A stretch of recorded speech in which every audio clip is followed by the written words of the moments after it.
A phone lights up in a dark room. One message, nothing more. Sorry, wrong number. Somewhere, a person glances at the screen, half asleep, and almost ignores it. Almost. But there is a photograph attached to the name. A face that is warm, unremarkable, easy to trust. And beneath it, 3 words that seem to carry no weight at all. They will type back. Of course they will, because there is nothing to fear in correcting a stranger's small mistake. That is what makes it perfect. Most people believe they could never be caught this way. They imagine the victims of scams as a particular kind of person. Old, perhaps. Lonely, certainly. Careless with money, poor with technology. A little too trusting, a little too slow. They picture someone unlike themselves, someone who deserved it, quietly, by being foolish. That is not what the evidence shows. The people who lose everything are, again and again, intelligent, educated, financially careful, doctors, engineers, retired investigators, people who spent their whole lives being the ones who could not be fooled. When researchers study the survivors of these crimes, they do not find a population of the gullible. They find, unsettlingly, a mirror of everyone, because the thing being exploited was never a weakness. It was a strength. The stranger on the other end of that message is not searching for stupidity. Stupidity would be easy, and it is not what they need. They are searching for something far more common, far more human, and far more difficult to defend. They are searching for the part of you that wants to be seen, the part that answers a stranger out of kindness, the part that hopes. Every human being carries that door somewhere inside them. The scammer's only real skill is knowing how to knock. And here is the first thing you must understand, the thing that changes the shape of everything that follows. The person who sent that message has already studied you. Before a single word was exchanged, your photographs were scraped, your interests cataloged, your loneliness estimated from the shape of your public life. The warmth in their reply is not spontaneous. It is engineered, specifically, for you. You think you are meeting someone. You are meeting a machine that has decided you are worth the time. They do not want your money yet. They will not ask for it for weeks. This is what separates the modern predator from every crude thief who came before. The amateur reaches for your wallet in the first hour and is gone by morning. The professional reaches for something slower. Your trust, your routine, your belief that a good thing has, against all odds, finally happened to you. And the most disturbing detail of all is this: the person you are falling for may not exist. The name is invented. The face may belong to a stranger who has never heard of you, or to no one alive at all. And the human being typing the words, if there is one, may be sitting in a locked room, thousands of miles away, watched by armed men, forced to send that message against their will. But you don't know any of that yet. For now, there is only a phone glowing in the dark, a friendly apology from a wrong number, and the small, warm feeling of a conversation beginning. That feeling is the trap, and you have already stepped inside it. The strangest thing about the days that follow is what does not happen. Nothing is asked of you. No request, no pressure, no mention of money at all. If anything, the stranger seems uninterested in it, successful in a quiet, understated way, the kind of person who has enough and therefore wants nothing from you but your company. They ask about your day, they remember what you said yesterday, they are awake when you are awake, and their first message arrives before you have finished your coffee. Slowly, without deciding to, you begin to look forward to it. This is not an accident. It has a name. In the language of the people who do this, the victim is called the pig. The long, patient work of building your trust is called the fattening. The phrase comes from a Chinese expression, sha ju pan, and it describes exactly what it sounds like. You feed an animal, gently, generously, for as long as it takes. You keep it calm, you keep it comfortable.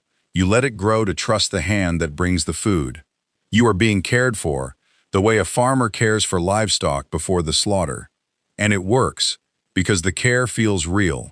This is the part people cannot understand from the outside, the part that makes them cruel toward the victims.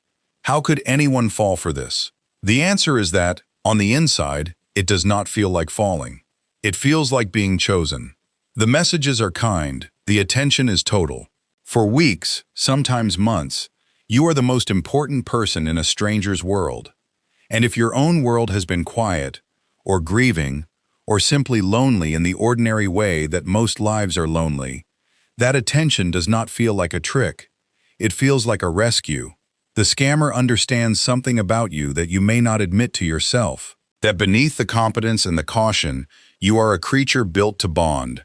Your brain rewards connection with a flood of chemistry older than language. The same attachment that once kept our ancestors alive in the dark, huddled together against everything that wanted to eat them. You did not choose to be moved by kindness. You were built that way, across a million years, and you cannot switch it off because a stranger has learned to imitate it. So they are not fighting your nature. They are feeding it exactly what it craves. And here the patience becomes a weapon. The amateur is impatient, and impatience is what gets him caught. The professional will wait. Weeks of good mornings. Photographs of a life you will never verify. A voice on a call that sounds warm and certain.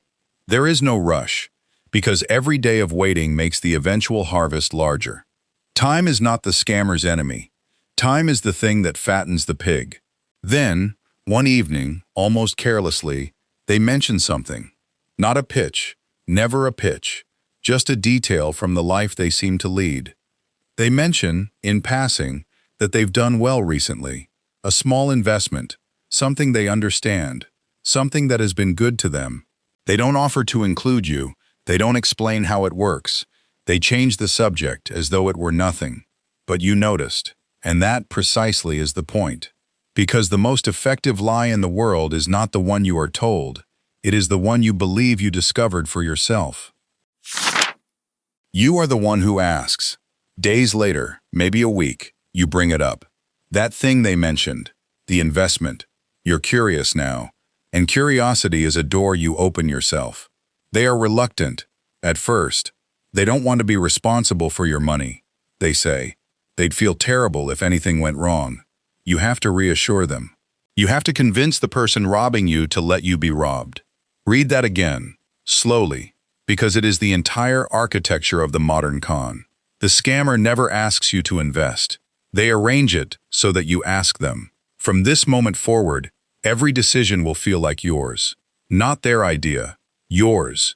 Not their pressure. Your judgment. And a person will defend their own decision long past the point where they would have abandoned someone else's.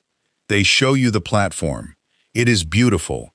It looks like every legitimate trading application you have ever seen. Clean, professional, live numbers scrolling, charts breathing in real time. It may even appear in the official app stores, which quiets the last small voice of doubt in the back of your mind. Everything about it is designed to say the same thing. This is real. This is normal. Careful people do this every day. You start small. Of course you do. You are not reckless. You put in an amount you can afford to lose, precisely because you are the kind of person who thinks that way. And then the number goes up. Not wildly. Just enough. Just believable enough. Your small deposit grows, and the dashboard shows it growing. Green and certain, and something shifts inside you. This wasn't a fantasy after all. The stranger was telling the truth. You feel a flicker of something you haven't felt in a while. You feel smart. Then comes the masterstroke, the single move that turns a suspicious person into a true believer. You decide to test it. You withdraw some of the profit. You pull the money out, and it works. The money arrives. Real money in your real account that you can touch and spend and see. The scammer does not stop you. They encourage it, because that small, genuine withdrawal is the most profitable thing they will ever give you. It costs them a little. It buys them everything. From this moment, you no longer believe the platform is real. You know it. And here is the horror hidden inside that certainty. The thing that makes this crime so different from a mugging in an alley. Nothing has been stolen from you yet. You have, if anything, made money. There is no fear, no violation, no alarm. There is only the warm, growing conviction that you have stumbled onto something rare. guided by someone who cares about you. You are not being robbed, you are being congratulated. What you cannot see is that none of this is improvised. The reluctance, the small first win, the permitted withdrawal, it is a script, refined across millions of conversations, executed by workers with quotas and supervisors and training manuals, in buildings built for exactly this. The tenderness you're feeling was written down, somewhere, as a step, so you deposit more. Naturally. Why wouldn't you? The number climbs, and you have never in your life felt more certain that you are the one in control. There is a moment, though you will not recognize it as it passes, when you cross a line you cannot walk back. The number on the screen is large now, larger than a salary. On paper, you are wealthy, wealthier perhaps than you have ever been. And wealth on paper does something strange to a careful mind. It stops feeling like a risk you are taking and starts feeling like a fortune you are protecting. You are no longer deciding whether to invest. You are defending what is already, in your heart, yours. So the deposits grow. You move savings you swore you'd never touch. You tell yourself it's temporary. When the numbers are this good, leaving money outside the platform starts to feel like the reckless choice. The stranger, still gentle, still patient, encourages you softly, not with pressure, but with faith. They believe in you. They're proud of you. They mention quietly, an opportunity closing soon, a window, a moment that won't come again. And here the deepest mechanism of the trap closes around you, and it has nothing to do with the fake platform at all. It is called the sunk cost. It is one of the oldest flaws in human reasoning, and the scammer knows it the way a surgeon knows an artery. The more you have already put in, the more impossible it becomes to stop, because stopping now would mean admitting that everything before it was a mistake. So you don't stop. You push forward, not despite your losses, but because of them. Every dollar you've committed becomes a reason to commit another. The trap is not the money you might lose. The trap is the money you cannot bear to have already lost. You borrow, perhaps against the house. People do. Good, cautious, intelligent people who would have laughed a year ago at the idea. They take loans. They empty retirement accounts built over decades. They do it quietly, because some small animal part of them has begun to sense that this is not a thing they could easily explain to the people who love them. And then, at last, you decide to take it all out. You have enough. You'll withdraw the fortune, close the position, walk away a winner. You make the request, and the request does not go through. There is a fee, you are told, a tax on the gains, a verification deposit, a compliance charge, a sum required by the platform to release funds of this size. It's routine. Everyone pays it. You simply pay this one final amount, and the whole fortune is released. Sit with the shape of that for a moment. You are being asked to pay money in order to free your money. And the truly terrible thing is that you will consider it. Many pay, because at this point, refusing means facing something unbearable, that it was never real, that the fortune was a painting of a fortune, that you are not wealthy but ruined. Your own hope becomes the final weapon turned against you. Not the lie, your refusal to believe the lie. The scammer's last and greatest tool is your desperate human need for the story to be true. Then, one day, the messages slow. Then they stop. The warm voice that filled your mornings is simply gone, without a word, without a trace, as though it had never existed, because it never had. The platform may still be there. The number may still glow on the screen, enormous and green, and yours, a fortune with no money behind it, belonging to no one, meaning nothing. You refresh the page. The number is still there, and slowly, in the silence where a person used to be, you begin to understand. But the theft is not the cruelest part of what has been done to you. The cruelest part comes next. It is shame. It arrives before the grief, before the fear of what comes next, and it arrives with crushing force. Because to have lost the money is one thing, but to have been loved by no one, to have poured your savings and your trust into a person who was a costume worn by a stranger, that is a wound to the self, not the wallet. And shame, unlike anger, does not cry out. It hides. This is not an accident either. It is the final step in the design. The people who run these operations know that a silent victim is a safe victim. They count on your humiliation the way they counted on your kindness at the start. Most people who lose everything this way never report it. Not to the police, not to their families, sometimes not to anyone, ever. They carry it alone. They invent explanations for the missing money. They let the world believe they made a bad decision, because that is easier to say than the truth, which is that they were hunted, and caught, and emptied and left. The silence protects the predator, and so the machine goes on, feeding, in the dark, undisturbed, and it is a machine. This is the last illusion to fall away, and the largest. Pull back from the single glowing phone, back from the one ruined life, and look at the scale of the thing. The stranger who loved you was not working alone. They were one worker in a building, an office block, ringed with fences and cameras, in a place you will likely never go.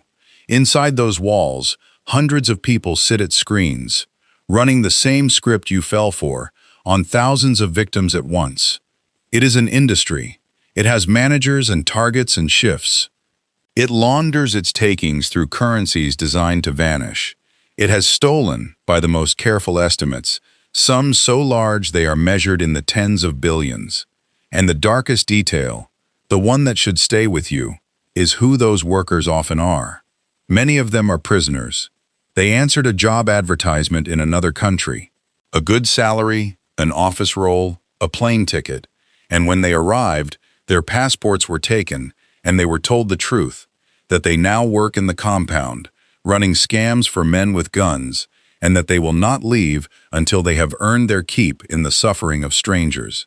The person who whispered good morning to you every day for 2 months may have been someone else's victim entirely, typing those words with a supervisor standing behind them. The machine has no face, and now it is losing even the need for the humans trapped inside it, because the newest tools no longer require a lonely worker to type the messages. A single system can now hold thousands of conversations at once, each one tuned to a different target, each one patient, tireless, and perfectly warm. It can generate the face on the video call. It can clone a voice until it weeps with sincerity down the line. The last human element in the con, the traffic person forced to feel something like guilt, is being quietly removed. What remains is pure architecture. A predator with no body, wearing 10,000 faces, whispering to 10,000 people in the dark, and meaning none of it. So here is the truth the whole story has been walking toward. You want to believe there is a lesson that would make you safe, that if you are clever enough, cold enough, careful enough, this could never reach you. But the con does not work by defeating your intelligence. It works by using the best parts of you against yourself. Your kindness to a stranger, your loyalty once you've committed, your hope that something good has finally arrived, your need, the oldest, deepest, most human need there is, to be seen by someone and to matter to them. To be truly safe from this, you would have to stop being those things. You would have to become someone who does not answer a stranger's message out of politeness, who cannot be moved by attention, who feels no warmth when told at last that they are special. You would have to become a little less human, and most of us, thank God, cannot manage that. So the danger does not end. It cannot. As long as people are built to trust and to hope, there will be others built to harvest it, and the harvest will simply grow more efficient, more patient, more perfectly disguised. Somewhere, right now, in a room you will never see, a phone is lighting up in the dark. One message.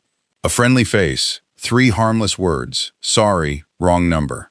And the only thing standing between a stranger and everything you own is whether you can remember, in the warm moment that follows, that the most dangerous words in the world are not a threat. They are the ones that make you feel, at last, seen.